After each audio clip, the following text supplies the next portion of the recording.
अस्सलाम वालेकुम दोस्तों, कैसे हैं आप सब। आज मैं आपको बताने जा रही हूँ एक छोटी सी टिप्स जिससे हर कोई फ़ायदा उठा सकता है। इसमें कोई झूठ नहीं है, कोई शक नहीं है। मैंने खुद ट्राई भी किया है। अभी मैं आपको बताती हूँ।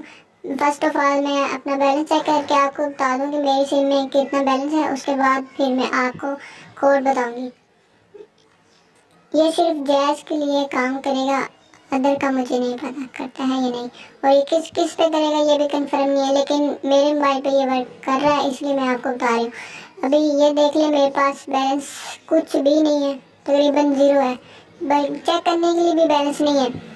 तो अब मैं कोड डायल करती हूँ। आपने ये कोड डायल करना है 723#, और इसको डायल कर दें।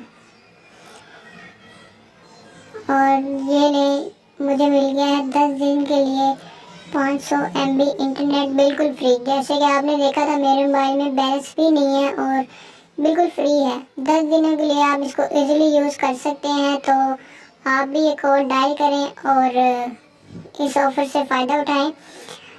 और अगर आपको मेरी ये छोटी सी वीडियो पसंद आई है तो प्लीज़ लाइक करें। अगर मेरा फ़ायदा हुआ है तो यकीनन सबका फ़ायदा होना चाहिए। दुआ में याद रखिएगा। अल्लाह हाफिज़।